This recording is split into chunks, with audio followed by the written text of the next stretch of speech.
Haleluya Tuhan, ketika kami menyandarkan hidup kami kepadamu, ketika kami sungguh-sungguh berharap kepada Tuhan, maka kami yakin dan percaya bahwa mukjizat, pemulihan, bahkan sesuatu yang dahsyat terjadi dalam hidup kami. Tuhan, biarlah ini bukan hanya sebuah pujian yang keluar dari mulut kami, tapi biarlah ini boleh sungguh-sungguh menjadi pernyataan iman kami kepada Tuhan, bahwa kami memiliki Allah yang dahsyat, kami memiliki Allah yang hebat. Tuhan, kami bersyukur di pagi menjelang siang ini kami boleh dikumpulkan, disatukan untuk memuji, memuliakan nama-Mu. Biarlah segala pujian penyembahan kami menjadi dupa yang harum yang menyukakan hati Tuhan. Saat ini kami mau duduk diam merenungkan kebenaran firman-Mu, berbicaralah kepada setiap kami melalui hamba-Mu. Urapi hamba-Mu, layakkan hamba-Mu untuk menguraikannya, dan urapi setiap kami yang menerimanya. Mampukan kami mengerti, lebih dari itu mampukan kami melakukannya dalam hidup kami sehari-hari. Dalam nama Tuhan Yesus kami berdoa dan mengucap syukur. Amin. Silakan duduk kembali. Selamat siang Bapak Ibu Saudara, Shalom. Ada sukacita? Amin. Saya bersyukur bahwa di siang ini boleh kembali dipertemukan dengan Bapak Ibu Saudara. Dan saya mohon maaf karena saya harus khotbah sambil duduk. Karena apa? Kalau nggak salah kita ketemu terakhir di momen Natal ya, Desember kemarin. Nah, Bapak Ibu Saudara, sebenarnya Desember kemarin itu waktu saya khotbah, ternyata kondisi kaki saya setelah implan terjadi infeksi. Jadi kalau nggak salah November dibersihkan. Jadi September itu baru implan, kemudian seminggu kemudian akhirnya sobek jahitannya gara-gara saya duduk terlalu nekuk di Innova. Terus November itu dibongkar, dioperasi lagi. Itu operasi yang kelima Bapak Ibu Saudara. Jadi dioperasi lagi, dibongkar, dibersihin infeksinya.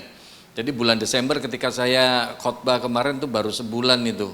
Rupanya apa? Sampai Januari ternyata kondisi lutut saya masih nyeri. Saya jalan masih rasanya nyeri. Saya bilang sama dokter, dok, ini aku jalan kok masih nggak enak ya dok, masih nyeri ya dok. Terus kata dokter disuruh rongsen. Ketika di rongsen betapa kagetnya saya. Dokternya juga kaget. Ternyata apa Bapak Ibu Saudara, bakterinya masih ada. Pak, kayaknya bakterinya masih ada. Ini ngumpet di baliknya implan. Jadi bakterinya ini yang akhirnya ngerogotin tulang saya. Jadi kayak orang keropos tulang gitu, kayak orang osteoporosis. Jadi akhirnya Pak, ini harusnya dudukannya implan itu harusnya kokoh. Tapi gara-gara ini digrogotin sama bakteri tulangnya ini, maka kalau saya jalan ini goyang. Makanya bergesek antara tulang dan logam itu, yang implan itu. Jadi saya kalau jalan nyerinya minta ampun. Dan dokter bilang Januari kemarin, udahlah Pak kalau mau dibongkar lagi aja.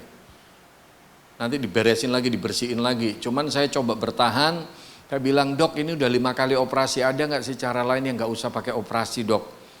Dibilang sama dokter, saya sih nggak yakin, tapi kalau mau dicoba ya ayo. Dicoba Januari sampai April Bapak Ibu Saudara, diganti antibiotiknya yang lebih keras, kemudian apa saya disuntik kalsium dengan harapan tulangnya numbuh lagi, jadi rapat lagi begitu. Kemudian yang ketiga saya mesti pakai deker panjang, dari paha sampai betis. Dan rupanya 3 bulan dicoba, ternyata nggak efektif. Jadi tulangnya nggak numbuh seperti yang diharapkan. Jadi akhirnya kemarin tanggal 18 Mei Bapak Ibu ibadah kenaikan Tuhan Yesus, tapi saya ibadahnya di meja operasi. Jadi tanggal 18 Mei kemarin saya baru dioperasi lagi, dibongkar yang ke-6 berarti. Yang ke-6 dalam 2 tahun ini 6 kali operasi Bapak Ibu Saudara. Jadi implannya ini dicopot, yang di tulang betis sama yang di tulang paha dicopot logamnya ini, kemudian apa dibersihin terus disemen Bapak Ibu Saudara. Jadi disemen antara tulang betis dan tulang paha ini disemen, semennya ada antibiotiknya, jadi ditempelin begini untuk bunuh si bakterinya ini. Terus bagian depannya dipen, ini pennya kira-kira sejengkal dari atas lutut sampai bawah lutut. Jadi sekarang lutut saya nggak bisa nekuk Bapak Ibu Saudara. Ini selama 3 bulan, jadi Mei, kemudian Juni, Juli, Agustus. Ini tolong bantu doa, kalau Tuhan izinkan, kalau hasilnya semuanya baik, gulanya baik, kemudian hasil angka untuk infeksinya ini normal, baik, Nah itu bulan depan, Agustus ini saya akan operasi, makanya jadwal Agustus sudah banyak sekali saya cancelin ini, sebab saya nggak tahu operasinya tanggal berapa. Jadi intinya Bapak Ibu Saudara, kalau Anda punya lutut masih bisa nekuk, Anda jalan kaki normal, jogging, sepedahan, nggak usah mikir. Kadang-kadang kita suka ngeluh, aduh hidup gue susah banget ya, gue kesana kemari jalan kaki. Saya sekarang ngerasain begini, bisa jalan kaki aja, itu bersyukur. Nanti kalau saya diimplan Bapak Ibu Saudara, dibilang sama dokter, kalau seumpama yang full cover BPJS, yang produk China atau India, Bapak Ibu Saudara maksimal itu cuma bisa 90 derajat, kayak gini nih. Jadi tegak lurus begini, ini 90 derajat, itu maksimal. Bisa sampai segitu aja udah kemungkinan maksimal. Tapi kalau yang produknya Amerika atau Jerman itu bisa sampai 120 derajat. Jadi kalau ditekuk agak dalam. Kalau Anda duduk kadang-kadang kan kakinya suka ditekuk ke dalam. Nah, kayak Bapak pakai batik di belakang. Nah, itu kira-kira 110-120 derajat. Betul tidak? Tapi Anda lihat Tuhan ciptain kita itu luar biasa. Anda bisa jongkok. Itu ternyata hebat. Tuhan itu ciptain kita ternyata luar biasa. Makanya dalam hidup jangan banyak ngomel, jangan banyak ngeluh. Bersyukur sama Tuhan. Betul tidak? Betul? Tengok kanan kiri Anda, lu jangan amin-amin doang. Benar.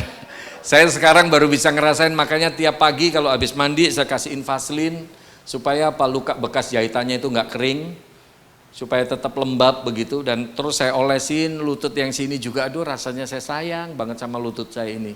Rasanya mesti disayang-sayang ini. Bapak Ibu Saudara, kalau Anda dikasih kesehatan sama Tuhan, bersyukur sama Tuhan. Amin. Nah, yuk kita sama-sama buka satu bagian firman Tuhan. Ini yang ingin saya bagikan pagi hari ini, pagi menjelang siang hari ini. Bagaimana kita memahami Tuhan dalam penderitaan. Bapak Ibu Saudara, jujur ngomong kita jalanin hidup ini kan kita ngalamin masalah demi masalah, pergumulan demi pergumulan, penderitaan demi penderitaan. Tapi bagaimana supaya kita ini bisa mengerti maksudnya Tuhan? Mengerti tujuannya Tuhan. Kita bisa memahami maksudnya Tuhan lewat setiap masalah dalam hidup kita. Supaya apa? Kita jadi orang yang gak gampang ngeluh, gak gampang marah, gak gampang kecewa. Hari-hari ini orang Kristen kalau gak mengerti benar maksudnya Tuhan lewat setiap masalah, jangan kaget. Ada banyak orang hari-hari ini ngambek, gue gak mau ke gereja lagi deh, gue gak mau pelayanan lagi lah. Buktinya apa? Gue rajin ke gereja, gue rajin pelayanan, gue punya masalah, Tuhan gak tolong. Tapi mari kita belajar, kita perlu memahami maksudnya Tuhan. Amin. Yuk kita sama-sama lihat 1 Petrus pasal 5 ayat 6 sampai ayat 11. Kita baca sama-sama Bapak Ibu Saudara, 1 Petrus pasal 5 ayat 6 sampai ayat 11. Kita baca sama-sama bagian itu. 1, 2, 3. Karena itu rendahkanlah dirimu di bawah tangan Tuhan yang kuat, supaya kamu ditinggikannya pada waktunya. Serahkanlah segala kekhawatiranmu kepadanya, sebab Ia yang memelihara kamu. Sadarlah dan berjaga-jagalah, lawanmu si iblis berjalan keliling sama seperti singa yang mengaum-ngaum dan mencari orang yang dapat ditelannya. Lawanlah dia dengan iman yang teguh, sebab kamu tahu bahwa semua saudaramu di seluruh dunia menanggung penderitaan yang sama. Dan Allah sumber segala kasih karunia yang telah memanggil kamu dalam Kristus dengan kemuliaan yang kekal akan melengkapi, meneguhkan, menguatkan, dan mengokohkan kamu sesudah kamu menderita seketika lamanya. Ialah yang mempunyai kuasa sampai selama-lamanya. Amin. Bapak Ibu Saudara yang saya kasih dalam Tuhan, seperti tadi saya katakan bahwa di dalam kehidupan kita, kalau kita ditanya mau nggak ngalamin masalah, kita pasti akan berkata, oh saya nggak mau ngalamin masalah. Tapi kalau kita mau jujur dalam hidup ini, pernahkah kita hidup nggak punya masalah? Enggak. Kita hidup ini sebenarnya keluar masuk dari satu masalah ke masalah lain, dari satu pergumulan ke pergumulan lain, dari satu penderitaan ke penderitaan lain. Tapi bagaimana supaya ketika kita ngalamin masalah demi masalah, pergumulan demi pergumulan, kita menjadi orang yang gak gampang kecewa, gak gampang lari dari Tuhan. Oleh sebab itu kita perlu memahami dengan benar, di balik setiap masalah pasti ada maksud Tuhan tertentu. Pasti ada maksud Tuhan, pasti ada tujuannya Tuhan. Amin. Saya nggak akan khotbah terlalu panjang lebar, paling nggak ada 5 hal yang ingin saya bagikan. Yang pertama, tujuan Tuhan yang pertama, kita lihat nih. Ini dari kehidupannya Rasul Paulus, 2 Korintus pasal 12 ayat yang ke-7. 2 Korintus pasal 12 ayat yang ke-7, di dalam bagian itu dikatakan, dan supaya aku jangan meninggikan diri. Ini loh jelas banget ya. Dan supaya aku jangan meninggikan diri karena penyataan-penyataan yang luar biasa itu, maka aku diberi satu duri dalam dagingku, yaitu seorang utusan iblis untuk menggocok aku, supaya aku jangan meninggikan diri. Bapak Ibu Saudara, ini yang pertama. Ada masalah yang Tuhan izinkan terjadi dalam hidup kita karena Tuhan mau jaga hati kita. Amin. Kalau kita lihat hidupnya Rasul Paulus, dia ini orang yang dipakai Tuhan luar biasa. Dia banyak memenangkan jiwa, dia banyak buka gereja. Bahkan Tuhan kasih penyataan-penyataan yang luar biasa dalam hidupnya Rasul Paulus. Bisa jadi ada kecenderungannya Rasul Paulus sombong jadinya, betul tidak? Untuk menjaga itu, Tuhan izinkan dia ngalamin duri dalam daging. Banyak penafsir Alkitab setuju, yang dimaksudkan Rasul Paulus duri dalam daging, dia diizinkan sama Tuhan ngalamin sakit penyakit. 3 kali dia berseru sama Tuhan supaya diangkat itu duri dalam dagingnya. Tapi Tuhan gak angkat. Tuhan malah jawab, cukuplah kasih karuniaku bagimu. Amin. Pak, Bu, kadang-kadang Tuhan izinkan masalah terjadi dalam kehidupan setiap kita. Bisa jadi karena Tuhan mau jaga hati kita. Diakui gak diakui, manusia itu punya kecenderungan sombong, siapapun. Siapapun punya kecenderungan sombong. Sombongnya kita dimulai dari mana? Contohnya, kalau waktu kita punya masalah yang berat, lihat, banyak orang Kristen waktu punya masalah yang berat, doanya rajin. Bertekun, waduh. Datang ibadah, datang persekutuan rajin banget. Tapi cenderungnya kita, kalau keuangan kita baik, kesehatan kita baik, pekerjaan atau bisnis kita lancar, coba lihat, doa dikurang-kurangin. Saya sering kali bilang dimanapun saya khotbah, sombongnya kita seringkali ditunjukkan apa? Melek mata, kita pergi kemanapun gak doa, itu namanya sombong. Kalau Anda melek mata, Anda pergi pelayanan, Anda pergi kerja, jalanin bisnis segala macam, kita nggak doa sama Tuhan, itu namanya sombong. Karena kita ngerasa apa? Tanpa doa, artinya tanpa Tuhan kita mampu. Tanpa Tuhan kita mampu, tanpa Tuhan kita kuat, itu sombong. Saya suka ngomong sama anak-anak saya, saya bisa nyetir dari mulai umur 16 tahun. Sekarang umur saya 51 tahun. Saya pergi kemanapun tanpa doa, saya pasti bisa nyetir. Tapi kalau saya pergi nyetir mobil ke sana kemari, paginya saya nggak doa serahin hidup saya, itu namanya saya sombong. Tanpa Tuhan saya bisa. Tanpa Tuhan saya bisa nyetir, saya bisa ke sana kemari, itu sombong. Bapak Ibu Saudara, mari kita belajar. Makanya buat saya secara pribadi, tiap pagi saya nggak pernah lupa. Saya selalu doa serahin hidup saya, rumah tangga saya serahin sama Tuhan. Dalam hidup kita, bisa jadi ada penderitaan yang Tuhan izinkan terjadi, karena Tuhan mau jaga hati kita. Tuhan mau ingetin kita, tanpa aku kamu gak punya kekuatan apapun.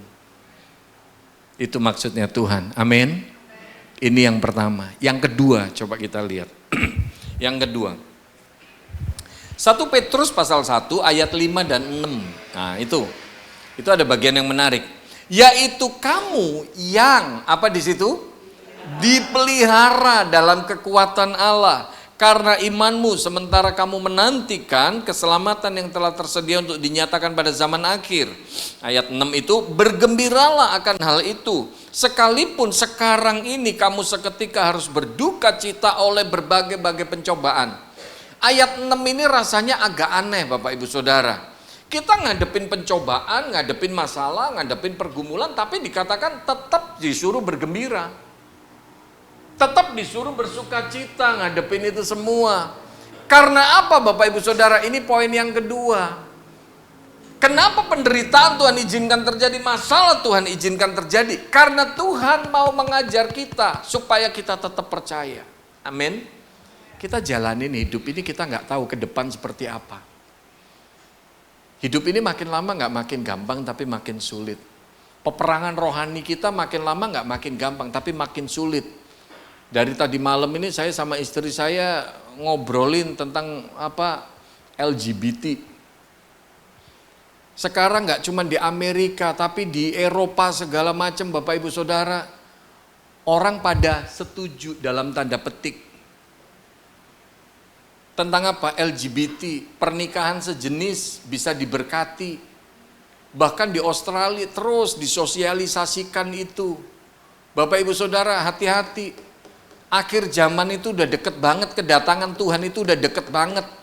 Makanya tolong siapin diri kita. Amin. Hari-hari ini orang yang jahat makin jahat, yang baik makin baik. Supaya benar-benar nanti bisa dipisahin tuh, mana kambing mana domba. Tanya kanan kiri Anda, lu termasuk yang mana? Kambing apa domba? Jangan-jangan sebelah Anda langsung bilangnya gue unta.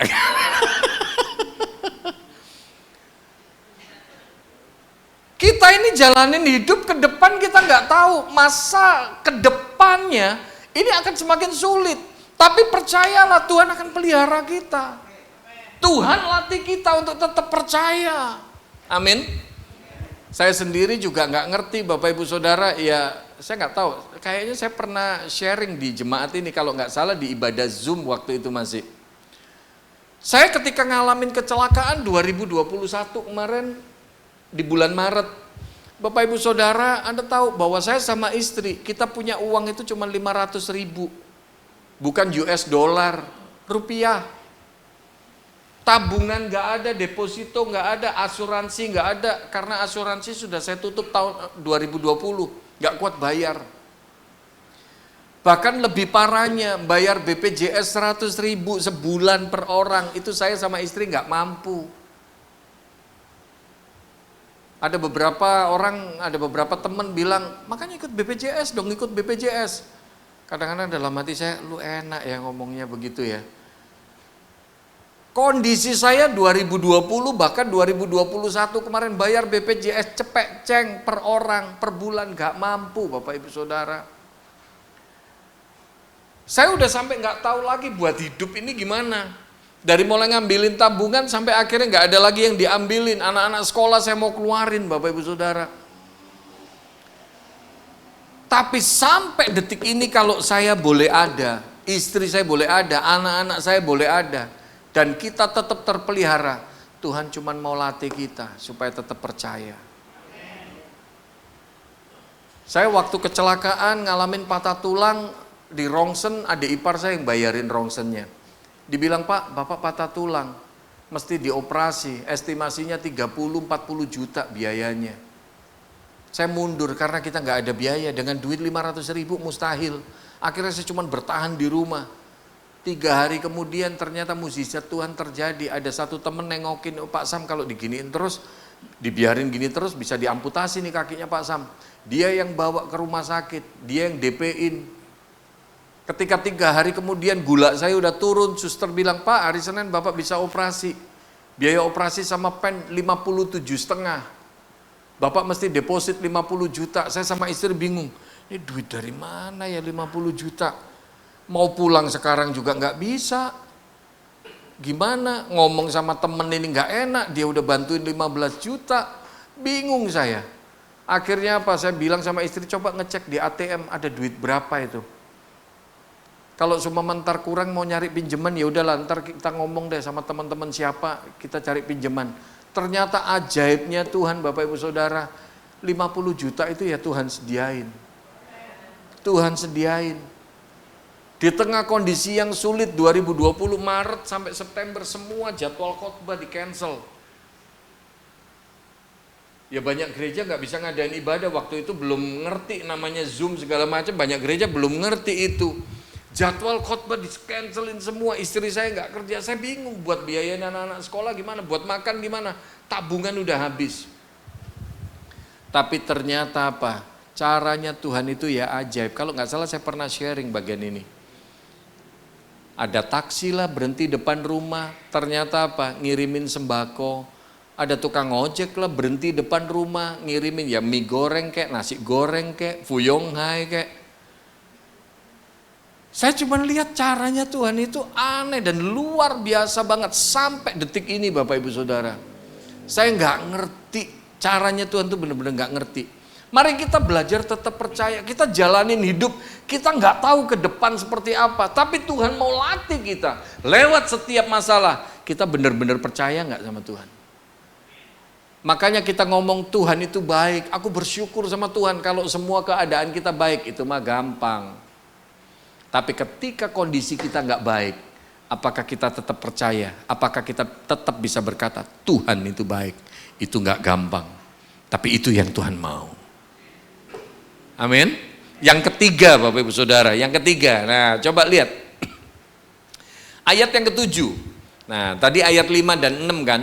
Ini ayat yang ketujuh. Maksud semuanya itu artinya apa? Maksud dari pencobaan-pencobaan atau masalah yang kita alami itu ialah untuk membuktikan kemurnian imanmu. Ini loh jelas.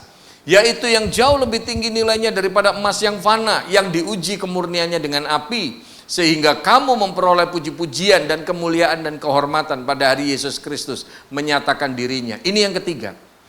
Ada masalah yang Tuhan izinkan terjadi. Karena apa? Tuhan mau memurnikan iman kita. Seringkali kita berkata bahwa, oh aku percaya kepada Tuhan, aku percaya. Ketika kita ngomong aku percaya kepada Tuhan, itu perlu dibuktikan. Iman itu perlu dibuktikan. Amin. Kalau kita bilang kita percaya, itu perlu dibuktikan. Iman kita ini Bapak Ibu Saudara, Tuhan murnikan seringkali melalui apa? Melalui masalah, melalui pergumulan. Saya suka kasih contoh gini, emas waktu ditambang, ketika emas itu diambil, oke, memang ada biji emasnya di situ. Tapi emas itu perlu dimurnikan. Karena ketika baru ditambang, emas itu bisa jadi bercampur sama bebatuan, sama tanah dan kotoran-kotoran yang lain. Emas itu perlu disaring, perlu dimurnikan sedemikian rupa. Bahkan perlu dipanaskan sedemikian rupa. Sampai akhirnya apa? Lewat semua proses itu jadi emas yang murni. Masuk cetakan jadi LM, harganya mahal. Pak, Bu, dalam hidup Anda dan saya, iman kita perlu dimurnikan. Betul tidak? Orang bersyukur kepada Tuhan, orang berkata Tuhan itu baik. Kalau semua keadaan kita baik, itu gampang. Tapi perlu kita ini dimurnikan. Supaya apa? Supaya kita benar-benar ketika kita berkata Tuhan itu baik, benar-benar keluar dari dalam hati kita. Bahwa memang Tuhan itu baik. Dan dimurnikannya lewat setiap masalah, lewat setiap pergumulan. Kalau kita bisa memahami ini, Pak, Bu, saya yakin dan percaya, masalah apapun yang kita alami, kita nggak gampang kecewa sama Tuhan. Betul? Yang keempat, masih kuat? Kalau nggak kuat kita tutup dalam doa. Masih kuat ya? Nah, yang keempat, kita lihat di dalam bagian itu. Nah, ini ada kisah yang agak nyeleneh dikit ini.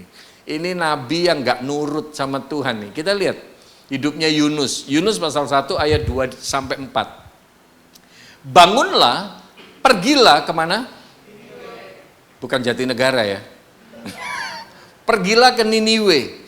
Kota yang besar itu berserulah terhadap mereka karena kejahatannya telah sampai kepadaku. Tetapi Yunus, nah ini loh awal mula masalah ya. Tetapi Yunus bersiap untuk melarikan diri ke Tarsis, jauh dari hadapan Tuhan. Itu jelas ya dibilang jauh dari hadapan Tuhan.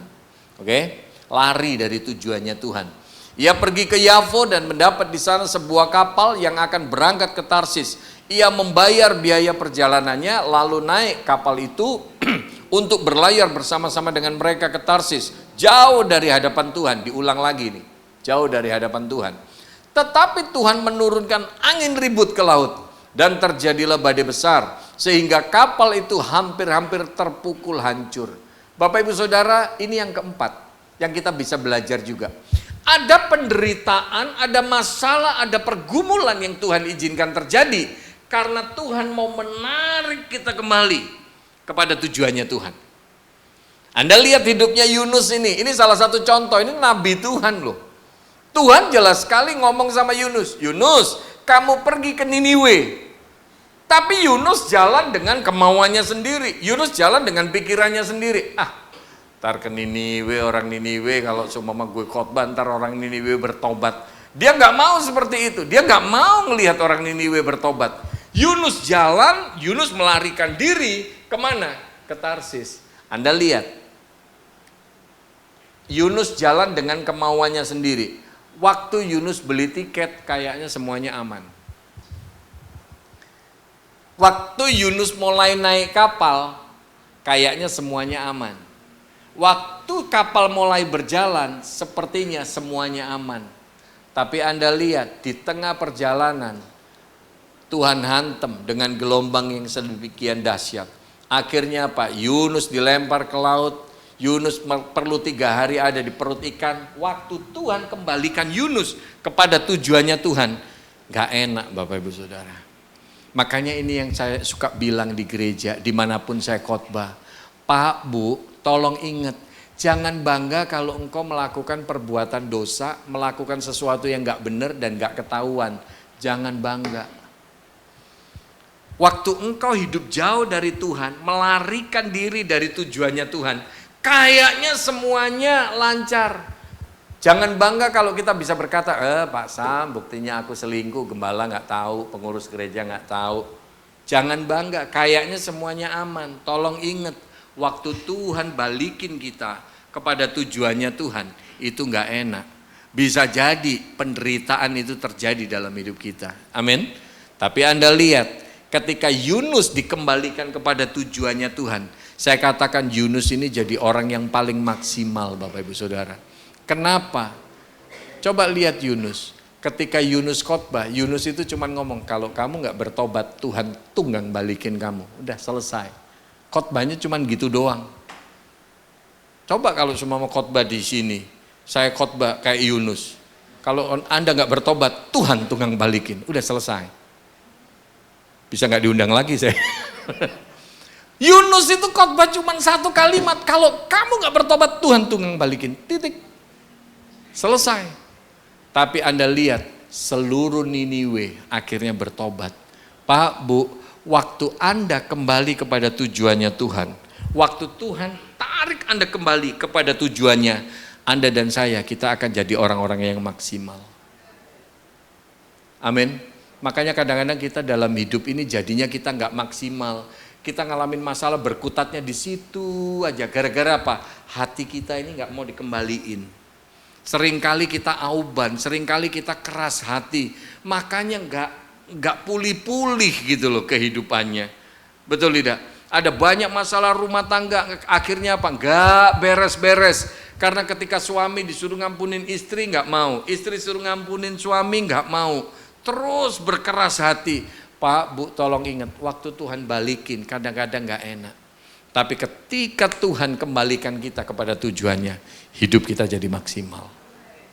Amin. Yang kelima, yang terakhir. Haleluya. Kalau bicara terakhir ini mujizat terjadi. Yang ngantuk dicelikkan, yang loyo dikuatkan, begitu kan? Yang kelima, coba kita lihat. Yohanes pasal 9 ayat 1 sampai ayat 3. Nah ini ya.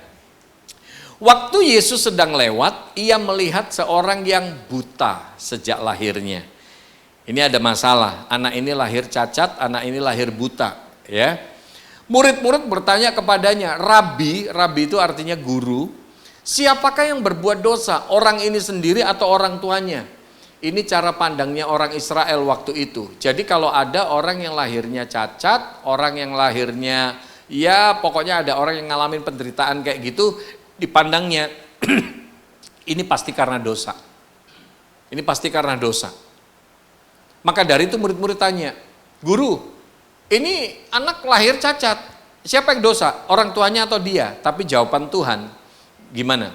Jawab Yesus, bukan dia dan bukan juga orang tuanya, tetapi karena pekerjaan-pekerjaan Allah harus dinyatakan di dalam dia.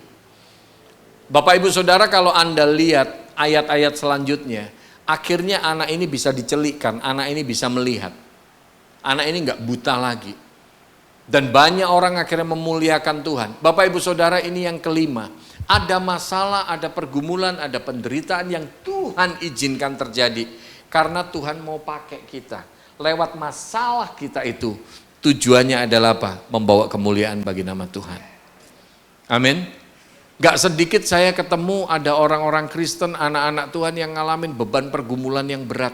Tapi rupanya apa? Lewat masalahnya dia. Akhirnya apa? Nama Tuhan dipermuliakan. Hari Jumat kemarin saya khotbah di satu perusahaan, GM-nya di perusahaan itu kebetulan teman saya sering khotbah di persekutuan itu. Bapak Ibu Saudara, kalau Anda lihat di acara Solusi, GM teman saya ini, GM perusahaan itu salah satunya yang pernah masuk di acara Solusi. Tuhan izinkan dia ngalamin dirampok, kemudian apa? Ditusuk. Saya lupa berapa puluh tusukan itu. Dia dirampok dan akhirnya dia ditusuk sekian banyak tusukannya. Harusnya nurut logika, harusnya udah lewat ya. Udah mati aja harusnya. Kayaknya nggak mungkin. Nggak mungkin bisa hidup. Dia ngalamin tusukan sedemikian banyak dan akhirnya dia ngalamin penderitaan yang sedemikian hebat Bapak Ibu Saudara. Tapi rupanya Tuhan pulihkan dia dengan ajaib. Sampai detik ini dia sehat walafiat, dia tetap setia kepada Tuhan. Bapak Ibu Saudara, akhirnya lewat acara Solusi itu, lewat kesaksian dia diundang banyak sekali kesaksian di mana-mana. Dan rupanya apa? Banyak orang diberkati lewat kesaksiannya. Bapak Ibu Saudara, ada masalah yang Tuhan izinkan terjadi. Karena apa? Tuhan mau pakai kita jadi alat kemuliaan Tuhan. Lewat kesaksian hidup kita, akhirnya banyak jiwa dimenangkan, banyak jiwa dikuatkan. Betul? Salah satunya yang saya alami yaitu di keluarga kami. Ibu saya terima Kristus tahun 79. Bapak Ibu bisa bayangkan, kakek saya ini orang Arab, nenek saya orang Banten Serang, orang Rangkas Bitung, guru ngaji. Ketika ibu saya jadi Kristen, ditolak sama nenek saya, nggak diakuin anak. Ditolak, nggak dibolehin injekin kaki di rumah nenek saya. Ibu saya tetap berdoa buat keluarganya. Tapi ibu saya nggak lihat mujizat. Bahkan yang lebih heran lagi apa? Tahun 79 itu. Nggak cuman ibu saya ditolak, nggak diakuin anak sama nenek saya. Tapi ternyata bapak saya ceraiin ibu saya. Rasanya nggak enak. Dan semua saudara-saudaranya ibu bilang, tuh loh gara-gara lu jadi Kristen. Dan di bulan November ternyata apa? Ibu saya punya cucu pertama, kakak saya yang pertama ngelahirin anak pertama. Ternyata anaknya cacat. Kena tumor ganas, jadi mesti dioperasi, umur 30 hari dioperasi Bapak Ibu Saudara. Bude-bude saya, kakak-kakaknya ibu saya bilang, tuh loh kutuk buat lu, gara-gara lu jadi Kristen. Lu udah cerai sama suami, sekarang hidup lu susah, lu punya cucu cacat, itu kutuk gara-gara lu jadi Kristen. Ibu saya nggak bisa ngomong apa-apa karena faktanya begitu. Lebih lagi ketika kelakuan saya amburadul, saya ngerokok, mabok, judi, hidup berandalan. Itu kayak dapat kekuatan lagi, kakak-kakaknya ibu bilang, tuh loh gara-gara lu jadi Kristen, hidup anak lu amburadul. Tapi akhirnya satu persatu Tuhan beresin. Satu persatu Tuhan beresin. Tahun 87 akhirnya saya bertobat setelah didoain kurang lebihnya 8 tahun. Saya bertobat, akhirnya hubungan saya sama ibu saya dipulihkan. Dan ternyata apa? Kondisi ekonomi kita yang ambruk seperti itu, ternyata Tuhan juga pelihara hidup kita. Dan rupanya apa Bapak Ibu Saudara, setelah didoain 10 tahun, nenek saya yang orang Rangkas Bitung yang guru ngaji, akhirnya masuk kolam baptisan. Pak, Bu, saya mau katakan simple, dari setiap masalah gak semuanya buruk. Bisa jadi masalah itu Tuhan pakai menjadi alat kemuliaannya. Nenek saya akhirnya lihat, lu itu bukannya yang kaya, tapi kok kamu itu hidupnya paling damai di antara semuanya. Bahkan bude saya yang tadinya ngomong paling pedes sama ibu saya, bude saya akhirnya bisa ngomong, iya ya kalau dilihat ya Yam, namanya ibu saya Mariam, Siti Mariam begitu. Makanya dibilang, iya kalau dilihat ya Yam ya, kamu itu bukan yang paling kaya, tapi kok kayaknya hidupmu di antara semua keluarga itu yang paling enak ya, paling tentrem ya. Nenek saya sampai akhirnya terima Kristus. Bapak Ibu Saudara, ketika engkau ngalamin masalah, ketika engkau ngalamin pergumulan, ketika engkau ngalamin penderitaan, jangan buru-buru marah, kecewa sama Tuhan. Karena bisa jadi lewat setiap masalah yang kita alami, Tuhan punya tujuan khusus. Makanya kita perlu memahami Tuhan lewat setiap masalah kita, supaya iman kita boleh tetap kuat. Amin. Mari kita tundukkan kepala, kita masuk dalam doa. Tuhan, kami mengucap syukur. Melalui kebenaran firman-Mu kami boleh bersama-sama belajar bahwa lewat setiap masalah, lewat setiap pergumulan, lewat setiap penderitaan yang kami alami, Engkau punya maksud-maksud tertentu. Biarlah kami boleh mengerti Tuhan, maksud dan tujuan Tuhan lewat setiap masalah yang kami hadapi. Sehingga kami bukan menjadi orang yang gampang kecewa, gampang lari dari Tuhan. Tapi biarlah kami boleh tetap bersyukur bahwa lewat setiap apapun yang Tuhan izinkan terjadi, Tuhan punya tujuan yang baik.